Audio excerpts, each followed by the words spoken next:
हाँ जी, हो गए। ठीक है। Hare Krishna. Welcome you all in Bhagavad Gita class. आज की भगवत गीता क्लास में आप सभी का बहुत बहुत स्वागत है। हरे कृष्णा। हरे कृष्णा माता जी। हरे कृष्णा। प्रभु जी कहाँ है? प्रभु जी नहीं है। हरे कृष्णा माता जी, दंडवत प्रणाम। हरे कृष्णा, दंडवत प्रणाम। प्रभु जी कैसे हैं आप लोग? हाँ बिल्कुल ठीक है माता। ठीक है। तो आज की जो क्लास है भगवत गीता में हम चैप्टर 3 श्लोका नंबर 11 पढ़ने जा रहे हैं। तो आइए पढ़ते हैं। पढ़ने से पहले प्रार्थना कर लेते हैं। ओम ज्ञान से मीरांधस्य ज्ञानांजन शलाकया चक्षुरुन्मिलितं येन तस्मै श्री गुरुवे नमः। श्री चैतन्य मनोभीष्टं स्थापितं येन भूतले स्वयं रूपकं ददाति स्वपदान्तिकम्। हरे कृष्ण कृष्ण कृष्ण हरे हरे, हरे राम राम हरे हरे। तो जैसा आप सब जानते हैं कि पवित्र चतुर्मास महीना जो है वो शुरू हो चुका है और ये पहला मास है श्रावण का। तो इसमें जो है हमें ज्यादा से ज्यादा भगवान का भक्ति करना है, श्रवण करना है, नियम पालन करना चाहिए, है ना। मंदिर जाना चाहिए और ग्रीन वेजिटेबल लीव जो है वो हमें नहीं लेने चाहिए। हाँ, नहीं लेने चाहिए। तो इस तरह की ऑस्टेरिटी करते हैं। वैष्णव जो है वो प्योर चतुर्मास को फॉलो नहीं करते हैं, बहुत बड़े नियम ऐसा नहीं करते। वो ऐसे नियम लेते हैं जिससे वो ज्यादा से ज्यादा भक्ति कर सके, चैंटिंग सावधानी पूर्वक कर सके, भगवान के साथ संबंध स्टैब्लिश कर सके, वरिष्ठ वैष्णव का संग कर सके, है ना, जैसे कि वो अपनी आध्यात्मिक प्रगति की तरफ आगे बढ़ सके। तो चतुर्मास में हमको ये सब करना चाहिए। तो आज लोग भी बहुत अच्छे वैष्णव हैं और आप लोग भी चतुर्मास में ये श्रीमद् भगवद गीता पढ़ रहे हैं। तो भगवान से प्रार्थना है कि हम सभी को भगवान है अपनी प्रेमा भक्ति में जाए। तो आइए पढ़ते हैं चैप्टर 3 कर्मयोग में 11 श्लोक। देवान भावयतान्ये ते देवता भवन्तु यः परस्परं भवयन्तं श्रेय परम अवाप्यथ। यज्ञों के द्वारा प्रसन्न होकर देवता तुम्हें भी प्रसन्न करेंगे। इस तरह मनुष्यों तथा देवताओं के मध्य सहयोग से सबों को सफलता प्राप्त होती है। तात्पर्य पढ़िए माता जी। हाँ जी, तात्पर्य देवतागण सांसारिक कार्यों के लिए अधिकार प्राप्त प्रशासक है। प्रत्येक जीव द्वारा शरीर धारण करने के लिए आवश्यक वायु, प्रकाश, जल तथा अन्य सारे वर उन देवताओं के अधिकार में है जो भगवान के शरीर के विभिन्न भागों में असंख्य सहायकों के रूप में स्थित है। उनकी प्रसन्नता तथा अप्रसन्नता मनुष्यों द्वारा यज्ञ की संपन्नता पर निर्भर है। कुछ यज्ञ किन्हीं विशेष देवताओं पर को प्रसन्न करने के लिए होते हैं, किंतु तो भी सारे यज्ञों में भगवान विष्णु को प्रमुख भोक्ता की भांति पूजा जाता है। भगवद गीता में यह भी कहा गया है कि भगवान कृष्ण स्वयं सभी प्रकार के यज्ञों के भोक्ता हैं। भोक्तारम यज्ञ तपसाम। अतः समस्त यज्ञों का मुख्य प्रयोजन यज्ञपति को प्रसन्न करना है। जब ये यज्ञ सुचारू रूप से संपन्न किए जाते हैं तो विभिन्न विभागों के अधिकारी देवता प्रसन्न होते हैं। प्राकृतिक पदार्थों का अभाव नहीं रहता।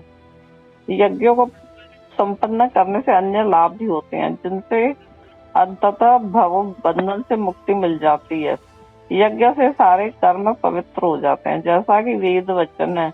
आहार शुद्धो सत्व शुद्धि, सत्व शुद्धो ध्रुवा स्मृति, स्मृति लंबे सर्व ग्रंथ नाम विप्रमुच्छ। यज्ञ से मनुष्य के खाद्य पदार्थ शुद्ध होते हैं। शुद्ध भोजन करने से मनुष्य जीवन शुद्ध हो जाता है। जीवन शुद्ध होने से स्मृति के सूक्ष्म तंतु शुद्ध हो जाते हैं और स्मृति तंतुओं के शुद्ध होने पर मनुष्य मुक्ति मार्ग का चिंतन कर सकता है और ये सब मिलकर कृष्ण भावना मृत तक पहुंचाते हैं, जो आज के समाज के लिए सर्वाधिक आवश्यक है।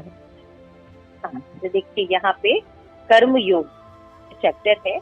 इसमें भगवान जो है अर्जुन को क्रमबद्ध रूप से समझाए। सब लोग भगवान श्री कृष्ण की शुद्ध भक्ति नहीं कर पाता, है ना, क्योंकि शुद्ध भक्ति करने के लिए बहुत पुण्य होना चाहिए, बहुत इंटेलिजेंट होना चाहिए, तब कोई भगवान कृष्ण की शुद्ध भक्ति कर सकता है। तो भगवान जो है बाकी जो लोग हैं उनका भी ध्यान रखते हुए भगवान जो है देवी देवताओं की भी बात करते हैं, है ना। क्योंकि जो सत्वगुणी व्यक्ति होता है वो देवी देवताओं की पूजा करते हैं, तो भगवान अचानक से कोई सिद्ध सत्व गुण पर स्थित नहीं हो जाएगा। कोई अगर तमोगुणी है तो रजोगुणी होगा, रजोगुणी है तो फिर सत्वगुणी होगा, है ना। जब सत्वगुणी होगा वहां पे वो भक्ति करता है तो शुद्ध सत्व को आराम से प्राप्त कर सकता है। तो भगवान यहाँ पे बता रहे हैं कि जो जन सामान्य जन के लिए होते हैं एटलीस्ट सत्वगुणी बने, तो इसलिए वो चाहते थे कि भगवान यहाँ पे उपदेश दे रहे हैं कि अगर आप भगवान की कृष्ण की शुद्ध भक्ति नहीं कर पा रहे हैं तो आपको देवताओं की जो है वो पूजा करनी, यज्ञ करना चाहिए। तो यहाँ पे बताया जा रहा है कि देवता है कौन, है ना। तो यहाँ पे भगवान ने जैसे पहले पिछले श्लोक में 10वें श्लोक में बताया ना कि मैंने जब सृष्टि बनाई भौतिक जगत, तो इसमें क्योंकि सबकी इंद्रिय तृप्ति की इच्छा होती है, भोग करने की इच्छा होती है, तो सब भगवान कृष्ण की भक्ति नहीं कर पाते, है ना। तो धीरे धीरे वो ऊपर की ओर उठने से भगवान बताते हैं कि जो लोग डायरेक्ट भक्ति नहीं कर पाते एटलीस्ट वो देवी देवताओं की भक्ति करें।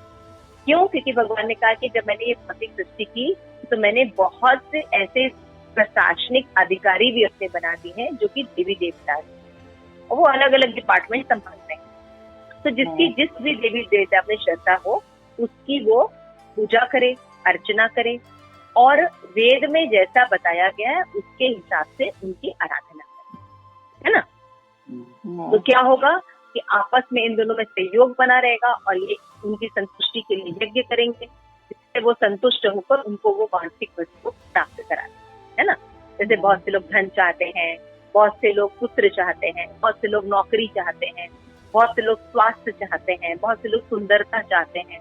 तो अलग अलग देवी दुर्गा, गणेश, शिव जी की अलग अलग आराधना करते हैं, है ना। तो क्या होता है कि क्योंकि उनकी बुद्धि इतनी नहीं है कि वो कृष्ण की भक्ति कर सकते, तो कम से कम जब वो भगवान देवी देवता की भक्ति करते हैं तो उनका थोड़ा शुद्धिकरण होता है, सत्वगुणी बनते हैं एटलीस्ट, है ना।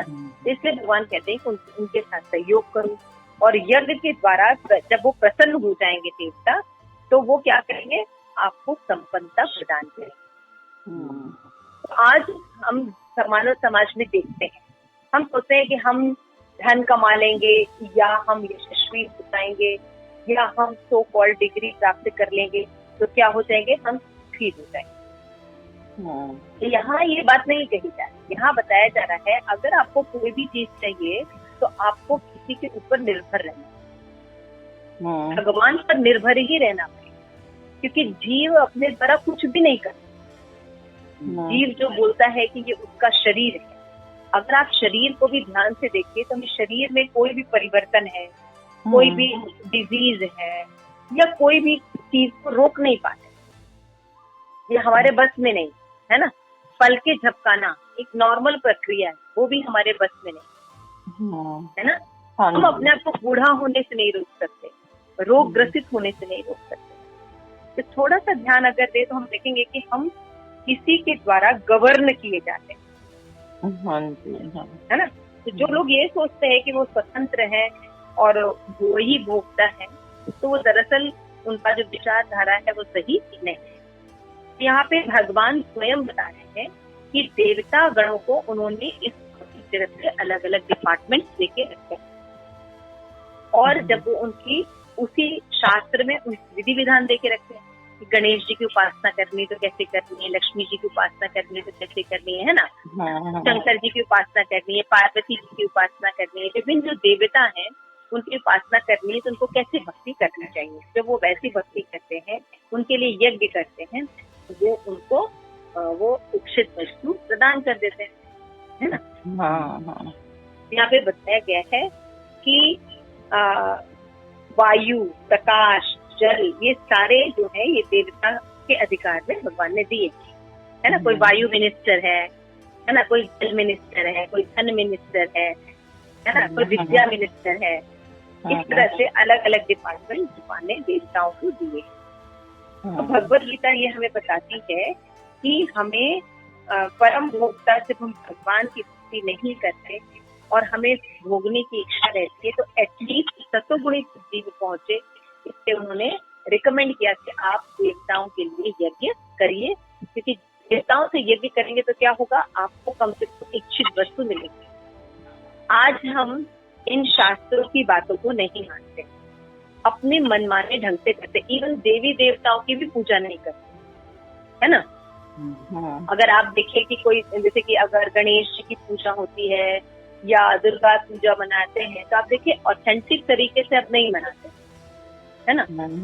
अपने मन के सनक के अनुसार वो पूजा करते हैं, है ना। इससे क्या हो रहा है, कहीं बाढ़ आ रहा है, कहीं सूखा पड़ रहा है, महामारी आ रही है, कोरोना वायरस आ रहा है, थर्ड वेव आ रहा है, समझ रहे। आप देखिए युद्ध हो रहे हैं, तो ये क्या हो रहा है, ये मनुष्य जब भगवान की बात नहीं मानता और अपनी मनमानी प्रवृत्ति से कार्य करता है, तो आसुरी प्रवृत्ति के लोग ऐसे ज्यादा रहते हैं। तो आसुरी प्रवृत्ति के लोग जब अपने मनमाने कार्य करते हैं तो विध्वंस ही क्रिएट करते हैं। और इस समय, इस प्रेजेंट स्टेज में हम बिल्कुल आराम से देख रहे हैं, है ना। लोग देवी देवताओं को भी नहीं मानते, है ना। क्या सोचते हैं, हमारी कर्म का हम जो करते हैं वही भक्ति, सब अपने सनक के अनुसार पूजा करते हैं, है ना। इससे क्या हो रहा है, कोई लाभ नहीं हो रहा है। कभी भी वर्षा होती है ना, अन्न नहीं ठीक से उत्पन्न हो रहे, डिजीज हो रहे हैं, लोग संतप्त हैं, आदि भौतिक, आदि भौतिक, आदि आध्यात्मिक दुखों। तो यहाँ पे श्रील प्रभुपाद बहुत अच्छी बात बताते हैं कि यज्ञ करने से बहुत से लाभ होते हैं। एक तो ये लाभ तो होता ही है कि जो आप इच्छित वस्तु प्राप्त करना चाहते हैं मिलते ही है, उसके साथ साथ ये भी होता है कि अगर आप देवी देवताओं की निष्काम भक्ति करने लगते हैं, जैसे आप दुर्गा के भक्त हैं, गणेश के भक्त हैं, शिव जी के भक्त हैं, अगर आप उनकी निष्काम भावना से भक्ति करते हैं तो वो आपको कृष्ण प्रेम भी प्रदान करते हैं। सारे देवी देवता आपको कृष्ण प्रेम प्रदान करें, तो आपको भव बंधन से ही मुक्त करेगा। तो यहाँ पे श्रील प्रभुपाद बहुत ही इंपॉर्टेंट बात करते हैं कि यज्ञ हमें करने चाहिए, क्योंकि यज्ञ करने से क्या होता है, जो हमारे कर्म होते हैं वो पवित्र होते हैं, है ना। तो हमारा हर कार्य यज्ञ हो सकता है, हमारा खाना, हमारा बैठना, हमारा बोलना, हमारा पढ़ना, हमारा चलना, हमारा व्यवसाय, हमारा दान करना, हमारी किसी की सहायता करना, हमारी विद्या अर्जन करना, कीर्तन करना, है ना, किसी को बुक डिस्ट्रीब्यूशन करना, सब चीज यज्ञ हो सकता है, हर एक्शन यज्ञ हो सकता है ना। तो यहाँ पे बता रहे हैं कि वेद का वचन है कि यदि कोई व्यक्ति केवल अपने आहार को शुद्ध कर ले, मतलब यज्ञ में अर्पित जो है वो आहार खाना शुरू कर, यानी भगवान को ऑफर करके खाए, तो क्या हो जाएगा, यज्ञ करने से उसका सत्व शुद्ध हो जाएगा, यानी उसके जो पाप है, उसकी जो प्रवृत्ति है वो निकल जाएगी, क्योंकि वो पाप की चीजें नहीं करेगा ना। अगर आप देखिए तो जैसे कि भगवान की भी भक्ति होती है, सत्यनारायण भगवान की कथा होती है, या घर में गणपति की स्थापना होती है, तो चार चीज तो वो लोग नहीं करते ना, मदिरा पान नहीं करते, है ना, पर स्त्री पुरुष गमन नहीं करते, किसी भी तरह का जुआ नहीं करते, किसी भी तरह का मांस मछली नहीं खाते, है ना, तामसिक भोजन तो नहीं करते ना, क्यों विष्णु प्रभु जी, है ना, प्याज लहसुन तो नहीं खाते ना, नॉर्मल देवियों के व्रत में भी नहीं खाते, है ना। तो जो देवी देवता का व्रत करने से सतोगुण तो हुआ ना कम से कम, है ना। तो जब हम अपने आहार को शुद्ध कर लेते हैं, उनको भक्ति करते हैं, भगवान को ऑफर या देवताओं को ऑफर करके खाते हैं, तो सत्व की शुद्धि होती है। सत्व शुद्ध होता है तो हमारी स्मृति यानी स्मरण शक्ति जो होती है वो भी शुद्ध होता है, तो हमें स्मृति जो अच्छी स्मृति बनी रहती है कि नहीं, तो हमको याद रहता है कि हमने दान दिया था या हमने पूजा की थी तो हमको ये शांति मिली थी या ये लाभ हुआ था, तो फिर क्या होगा, हमको वही बातें रिपीट करने को मन करता है। स्मृति अगर आती है तो व्यक्ति जो होता है वो सर्व ग्रंथि नाम विमोक्ष, तब वो बंधन से मुक्त होता है। देखिए, केवल अगर अपना आहार शुद्ध कर लेते हैं, सतोगुणी कर लेते हैं, तो आप बहु बंधन से मुक्त हो जाते हैं। कितना सिंपल चीज है ना। तो आहार को यदि हम यज्ञ में ऑफर करके खाना शुरू करते हैं, यानी भगवान को या देवी देवताओं तक भी अगर हम ऑफर करते हैं, तो क्या हो जाएगा, हम भव बंधन से मुक्त होने की दिशा में आगे बढ़ जाएंगे। तो यहाँ पे बता रहे हैं कि यज्ञ से मनुष्य जो है करने से उसकी हर चीज शुद्ध हो जाती है, जो खाद्य पदार्थ है, जीवन है ना, और उसके जो अंदर जो पाप की प्रवृत्ति है वो नष्ट शुद्ध हो जाता है। सतोगुणी व्यक्ति शुद्ध रहता है। सतोगुणी व्यक्ति को कृष्ण प्रेम की बातें समझ में आई, जीवन शुद्ध होने पर उसके स्मृति तंत्र भी शुद्ध हो जाते हैं, और उसका जो चिंतन होता है ना, थिंकिंग जो होती है वो कैसी हो जाएगी, पवित्र हो जाएगी। पाप में थिंकिंग नहीं करेगा वो, कि किसी भी तरह से धन कमाने, किसी को धोखा दे दे, है ना, किसी की हेल्प ना करें, ऐसी थिंकिंग नहीं रहेगी। वो सबकी मदद करने वाला होगा, है ना। हाँ, यज्ञ करने के लिए ओरिएंटेड होगा। तो ऐसा जो विचार जब डेवलप होने लगता है, ऐसी थिंकिंग जब डेवलप होती है, तो ऐसा व्यक्ति कृष्ण भावनामृत की ओर जा सकता है, और वो कृष्ण भावनामृत को यदि जीव प्राप्त होता है तो यही मनुष्य जीवन का लक्ष्य है। तो भगवान जो है समझा रहे हैं कि एटलीस्ट अपने कर्म को योग करो। हम जो अपना मनमाना कर्म कर रहे हैं मत करो। एटलीस्ट तुम अपने कर्म को, मान लो कृष्ण भक्ति नहीं कर रहे हो तो देवी देवताओं को ही करो, सतुगुणी कम से कम करो। क्यों? क्योंकि मैंने ऐसा सृजन भी किया है कि अगर तुम देवी देवताओं को भी ऑफर करते हो, धीरे धीरे तुम सतोगुणी हो जाओ। और सतोगुणी व्यक्ति दिव्य शत्रुगुण को बहुत आराम से समझ सकता है। रजोगुणी और तमोगुणी व्यक्ति को आप क्या समझाएंगे? आज अफ्रीका में देखिए, साउथ अफ्रीका में कितना भयानक स्थिति है। मतलब वहां पे ऐसी सिचुएशन है कि नॉर्मल कंट्रोल ही नहीं। ब्लैक लोग हर वाइट लोग को, हर भारतीयों को मार रहे हैं। पूरा जो इस्कॉन टेम्पल है उसको पूरी तरह से ध्वस्त कर दिया है। लूट के लेके जाना, गोली मार देना, ये कर रहे हैं। वहां के वायलेंस को रोकने के लिए सेना का उपयोग किया जा रहा है, तब भी वो कंट्रोल में नहीं आ रहे। तो तमोगुणी जो लोग हैं उनको आप क्या समझाएं? तो समझा सकते हैं? अभी तालिबान अफगानिस्तान का जो युद्ध चल रहा है, उसमें जो मेंटेलिटी है ना, कि ये जिहाद है, ये नहीं है, हर चीज को जो जीव को पॉल्यूटेड करके बताया गया है, उस जीव को आप कृष्ण भक्ति क्या समझाएंगे? तो नॉर्मल देवी देवताओं की भी पूजा नहीं करता, नॉर्मल अपने कुरान को भी ठीक से उसने नहीं कभी पढ़ा है। उसके लिए तो जिहाद का मतलब किसी की हत्या करना। कहाँ पे ये सब लिखा है कि किसी की हत्या करने से कोई कुछ प्राप्त हो? समझ आ रहा है? ये सब थिंकिंग हमें समझना चाहिए कि देखिए भगवान कितना जीव के बारे में सोच रहे हैं कि अगर जीव जो है वो बहुत ज्यादा बुद्धिमान नहीं है, कृष्ण भक्ति नहीं कर सकता, तो कम से कम वो रजोगुणी भी है, तमोगुणी भी, तो धीरे धीरे वो सतोगुणी बने, देवताओं के साथ सहयोग एटलीस्ट करना शुरू करे, किसी अथॉरिटी पर्सन को माने, अपने मनमाने से किसी को ना माने, है ना। अपने मनमाने से किसी को मानने पर क्या होता है, वो व्यक्ति जो है वो गलत दिशा बता। तो शास्त्र के अनुसार हमें एटलीस्ट देवी देवताओं को शास्त्र के अनुसार जो विधि विधान है, पूजा पाठ है, उसको करना चाहिए, जिससे क्या हो जाएगा, कर्म जो है वो शुद्ध हो जाएंगे और सहयोग मिलेगा, और जिन इच्छाओं की वो प्राप्ति करना चाहता है उसको मिल भी जाएंगे।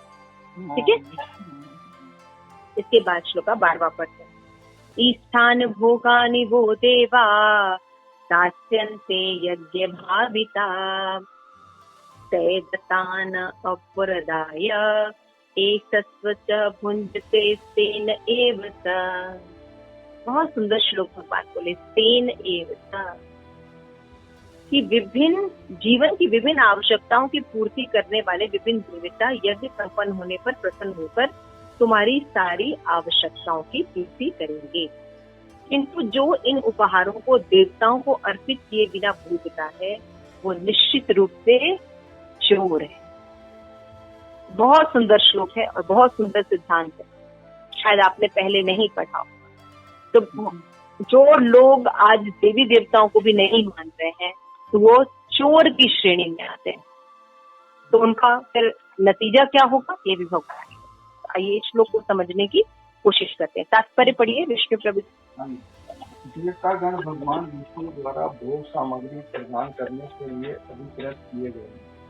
अतः नियत यज्ञों द्वारा उन्हें अवश्य संतुष्ट करना चाहिए। वेदों में विभिन्न देवताओं के लिए भिन्न भिन्न प्रकार के यज्ञों की स्तुति है, किंतु वे सब अनंत भगवान को ही अर्पित किए जाते हैं। किंतु जो यह नहीं समझ सकता कि भगवान क्या है, उसके लिए देव यज्ञ का विधान है।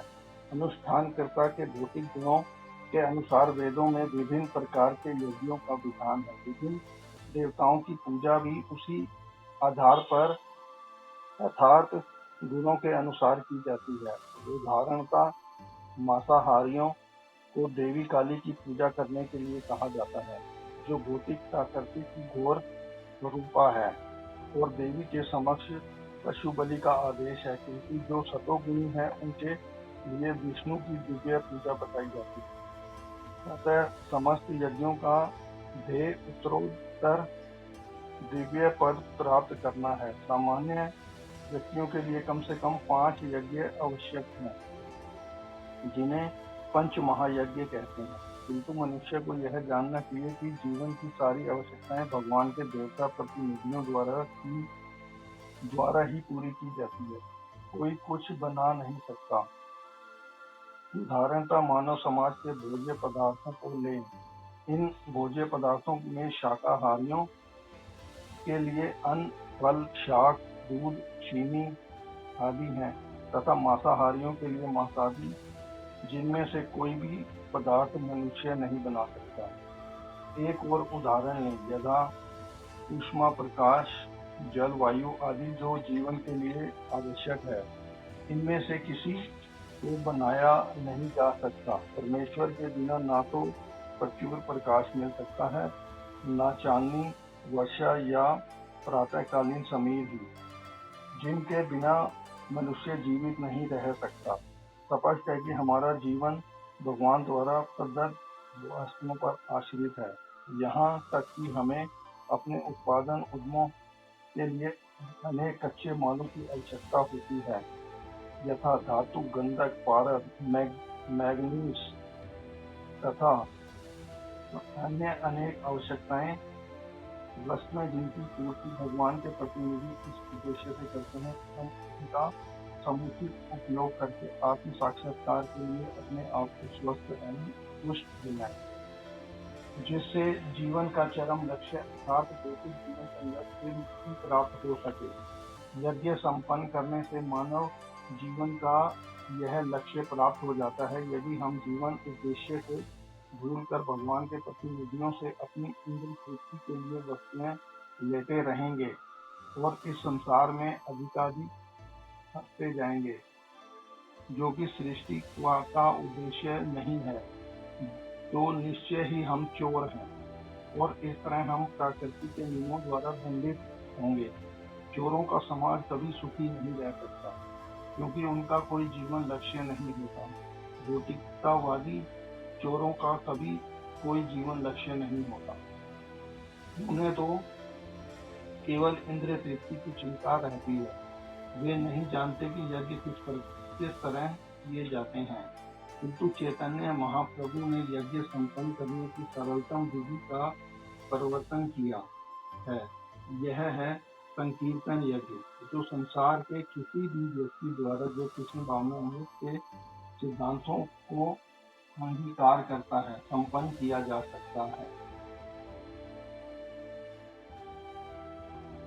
ये जो श्लोक है, ये श्लोक बहुत ही इम्पोर्टेंट है और हमारे समझने के लिए। तो यहाँ पे भगवान बहुत आराम से समझा रहे हैं, बिल्कुल सामान्य भाषा में समझा रहे हैं कि उन्होंने देवताओं का सृजन किया ताकि लोग जो हैं वो अपनी इच्छाओं की पूर्ति कर सके और देवताओं के साथ सहयोग बना सके। तो यहाँ पे श्री प्रभुपाद समझा रहे हैं कि हमें विभिन्न देवताओं की पूजा जो करते हैं लोग, वो अलग अलग गुण के आधार पर होते हैं, तो वो अलग अलग देवी देवताओं की पूजा करते हैं, है ना। जैसे कि जो तमोगुणी लोग हैं, तो क्योंकि वो मांसाहार करेंगे ही, वो नशा शराब पियेंगे ही, तो उनको काली की, दुर्गा की पूजा वैसा वाला यज्ञ बताया जाता है कि जिसमें वो एटलीस्ट दुर्गा को बलि चढ़ाकर खाएं। तो बलि चढ़ाने का ये मतलब नहीं था कि स्लॉटर हाउस खोल दे, बलि चढ़ाने का मतलब होता है एक बकरी की बलि दी जाए खाली, है ना। ये नहीं कि जीव की लालच में हम करोड़ों लोग, जैसे अभी बकरीद थी तो पूरे कितने कितने बकरियों की बलि दी गई, कोई पता ही कितना दी। ये करने की संस्कृति नहीं दी गई है। तो जो लोग तमोगुणी हैं तो उनको कहा जाता है ठीक है आप थोड़ा सा मांस खाइए, लेकिन यज्ञ में कम से कम। ये नहीं क्या जब उनका है किसी को मार के खा लीजिए, ऐसा नहीं। आप एक अमावस्या में या उसमें एक ओकेजन पे पूरा ऑर्गेनाइज करके बलि चढ़ा के तब खाइए।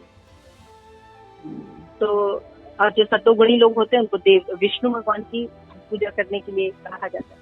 तो इस तरह जो जिस गुण में होता है उसके हिसाब से देवी देवताओं की पूजा करने के लिए कहा जाता है। लेकिन जैसे कि बताया गया, सामान्य जो जनता होती है उसको क्या करना चाहिए, 5 महायज्ञ होते हैं उनको करना चाहिए, नहीं तो उनको पाप लगता है।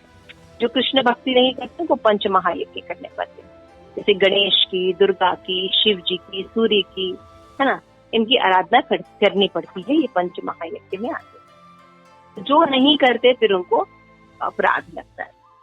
तो भगवान यहाँ पे बता रहे हैं कि मनुष्य जो है उसकी सारी आवश्यकताओं की पूर्ति के लिए भगवान ने प्रतिनिधि बनाया है देवताओं। तो उनको जो भी चाहिए वो उनको कर सकते हैं। देखिए, लेकिन यहाँ पे परपोट पे शिल प्रभुपाद और भी कितना वृहद रूप से बता रहे हैं कि कुछ लोग कह सकते हैं चलिए भाई जो मांसाहारी व्यक्ति, शाकाहारी व्यक्ति है वो तो उनको ऐसा करना चाहिए।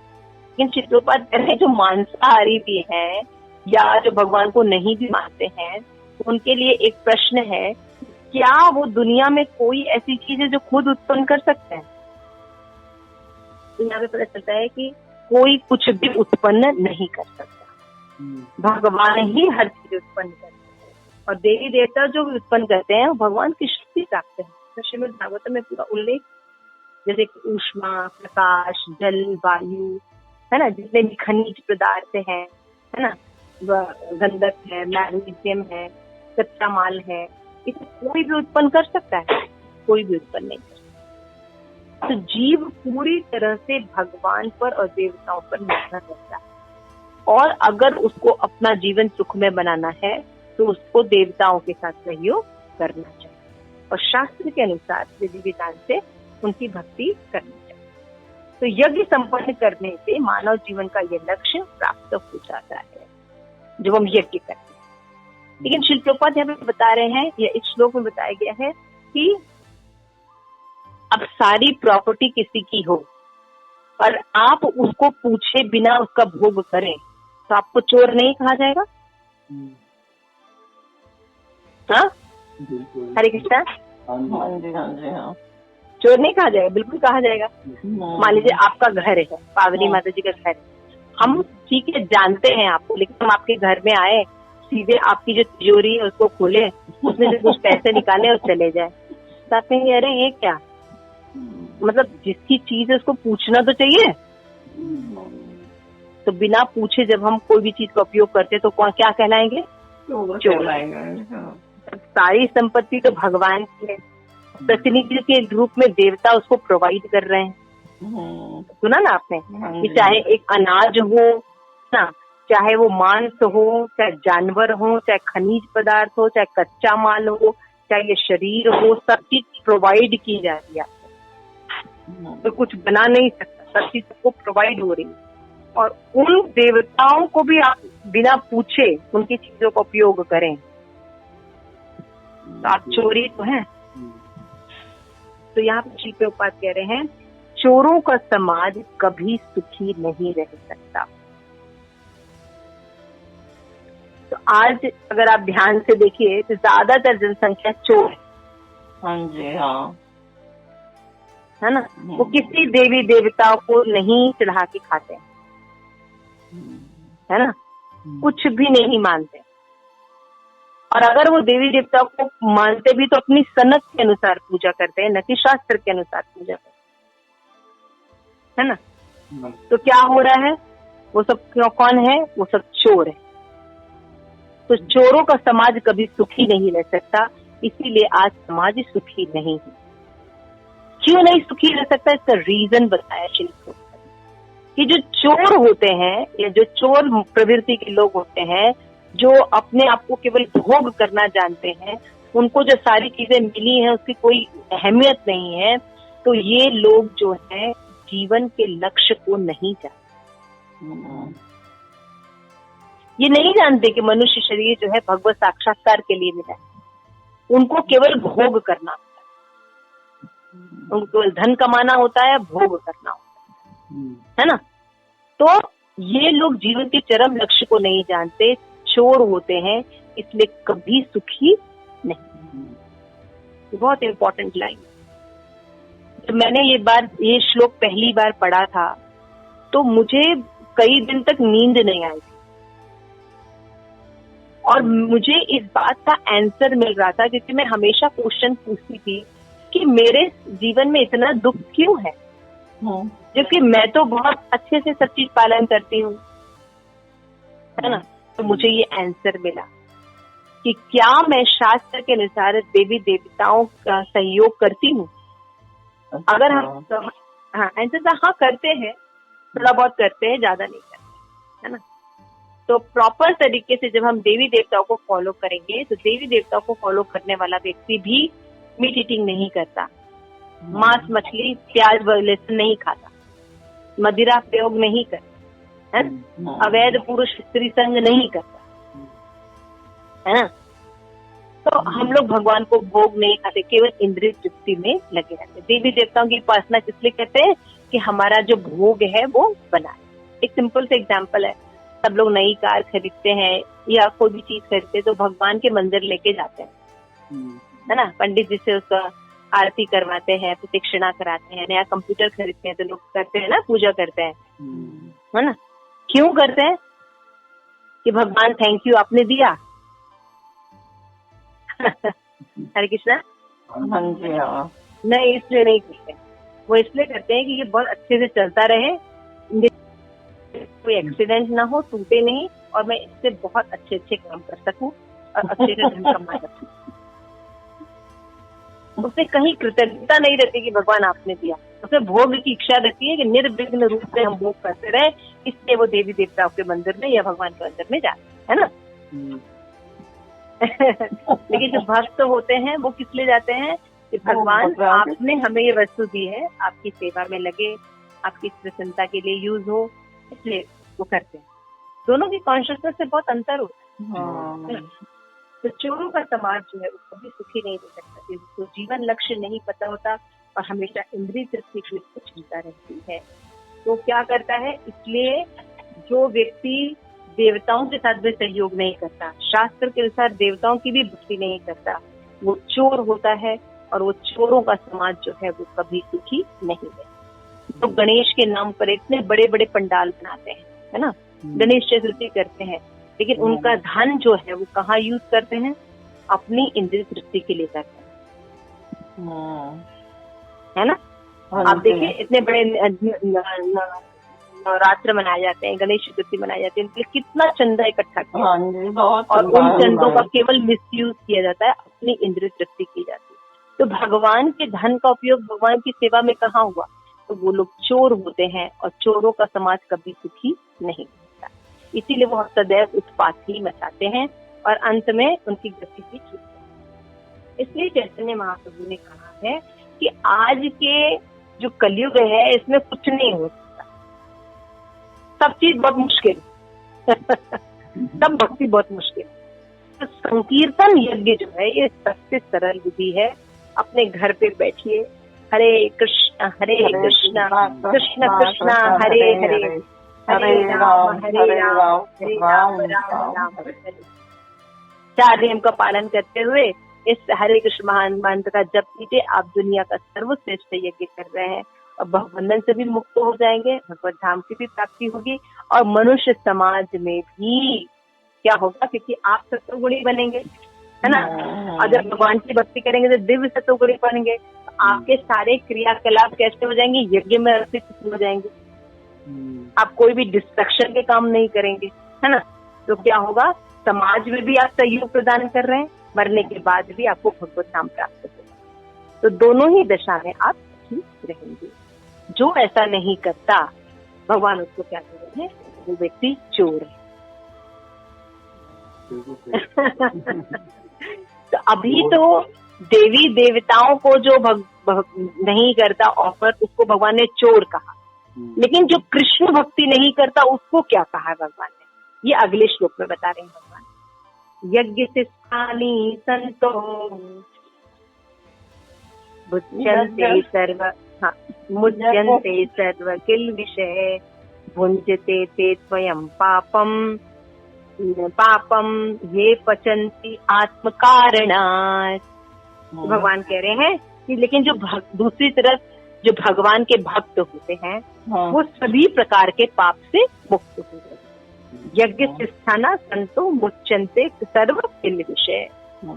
अभी जो पाप होते हैं जो उनसे मुक्त होते हैं। क्यों मुक्त होते हैं?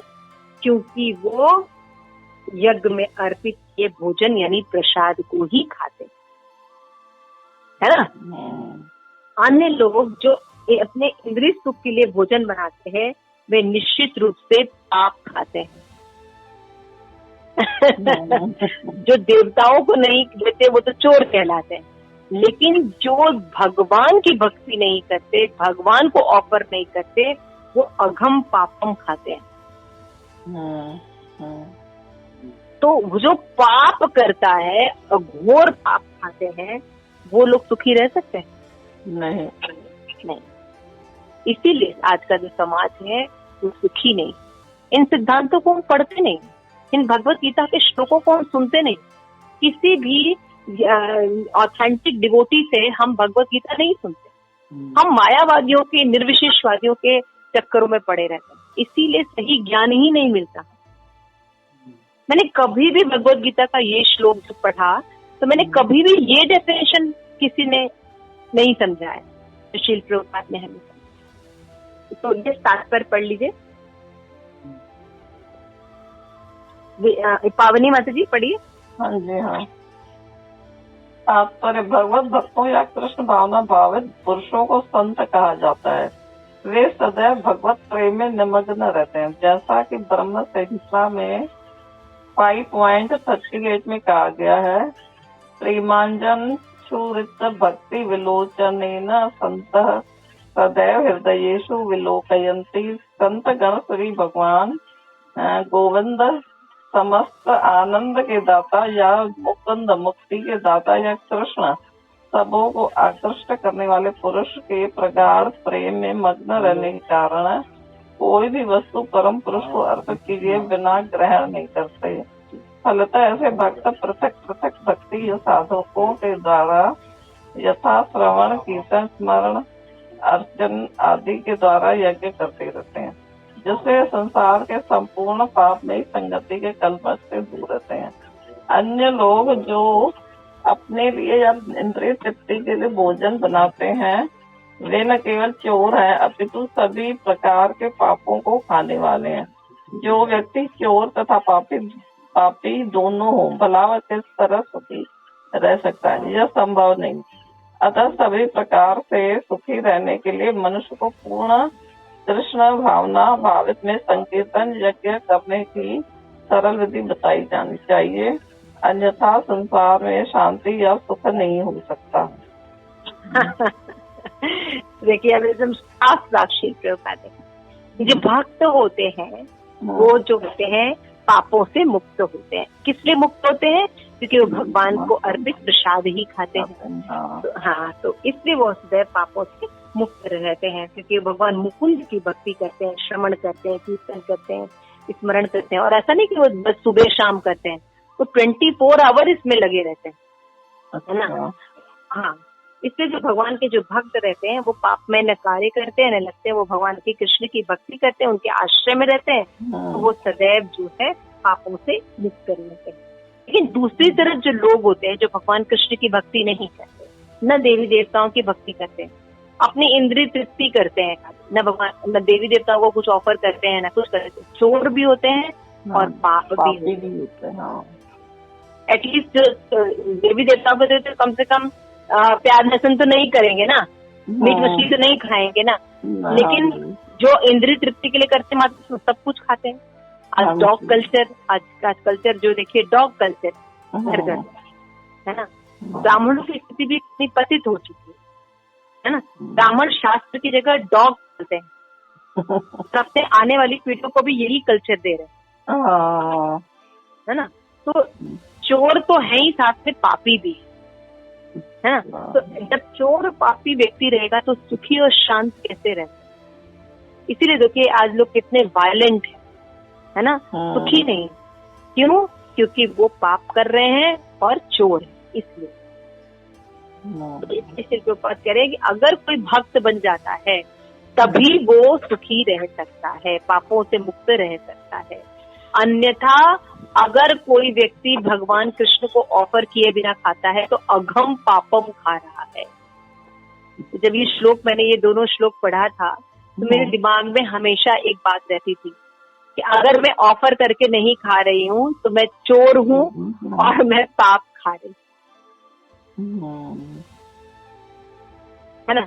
तो इसलिए ये मैंने जो है अपना जीवन इस तरह से ढाला, भगवान से प्रे की, वैष्णव का संग किया।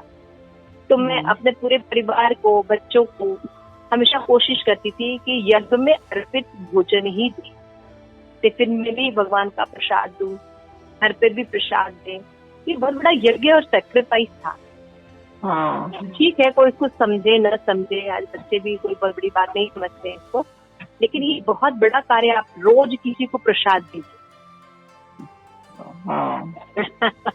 उसके लिए आपको मेहनत करनी पड़ेगी ना। स्नान करना है, भगवान को भोग लगाना है, चैंटिंग करना है, इसके साथ साथ भोग बनाना है, सब चीजें देखनी है ना। तो इतना आसान नहीं है कभी, लेकिन जो ये प्रयास करता है, इसके लिए कठिन तपस्या करता है, भगवान को अर्पित करके खाता है, जो है पाप नहीं खाता और उसकी चोर नहीं होता, तो उसके जीवन में सुख भी होता है और शांति और भव बंधन से मुक्त तो हो। तो देखिए, हम जब शास्त्र पढ़ेंगे तभी तो हमें नॉलेज होगा ना। लेकिन जब हम इन श्लोकों को कभी भगवत गीता घर घर में, जो कि सनातन धर्म, हिंदू धर्म में पढ़नी चाहिए, हमें सब कभी ज्ञान पढ़ते ही नहीं। लेकिन पहले के लोग कोई और ज्ञान हो न हो, गीता भागवत जरूर पढ़ते थे। इसलिए आप देखिए घर घर में लोग भोग बनाते थे, भगवान को खिलाते थे, है ना, कीर्तन करते थे, देखिए रामायण गाते थे ना। लेकिन अब लोग किसका सहारा लेते हैं? मोबाइल, नेट और बॉलीवुड और नेताओं का, जो कि फुल्ली करप्टेड है और अंधे हैं। हम डॉक्टर, इंजीनियर, साइंटिस्ट इनके बहकावे में रहते हैं कि ये जो कहते हैं बिल्कुल सही कहते हैं। तो ये सब खुद ही चोर और पाप है, तो वो दूसरों को क्या सुखी और वो करेंगे, आप बताइए।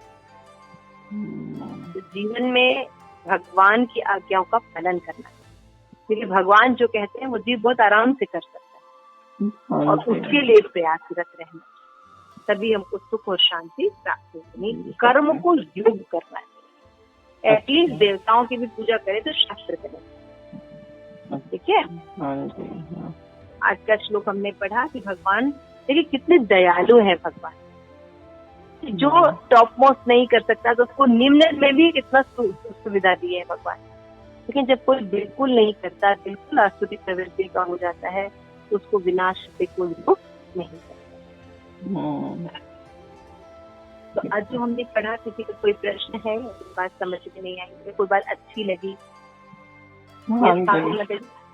हाँ जी, मतलब यही जो कि भाई हम ये बात इसमें अच्छी है कि भाई जो भी हम घर में लाते हैं, जो भी बनाए, उसको पहले भगवान को मतलब अर्पित करें, तो फिर हाँ, तो मतलब कि वो फिर हमारा मतलब भोग बन जाता है, प्रसाद बन जाता है, मतलब हाँ।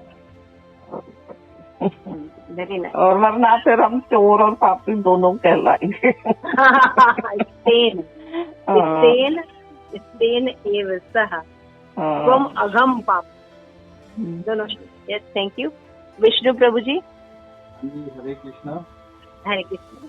और ये भी कहते हैं अच्छा लगा, बहुत बढ़िया, जो भगवान कहते हैं चैतन्य महाप्रभु ने जो आखिरी लाइन बोली, ये जो है कहते हैं श्लोक नंबर 12 का जो लास्ट जो है हिंदी में अनुवाद, चैतन्य महाप्रभु ने बिना कुछ करने की जरूरत नहीं है, सिर्फ हरे कृष्णा का महामंत्र करो तो आपके सारे पापों से मुक्त हो जाओगे। मुक्त हो जाओगे और शांति और सुख भी प्राप्त करो। हाँ, तो आप लोगों को शांति और सुख है? बहुत ज्यादा है शांति। शांति ही शांति है तो। शांति है, जय हो। ज्यादा वो पहले इंद्रियां भागती थी, कभी इधर जाओ कभी उधर भागो, कभी इधर जाओ कभी इधर, अब वो सारे इंद्रियों ने बिठा दिया है कि चुपचाप बैठ के भक्ति करो।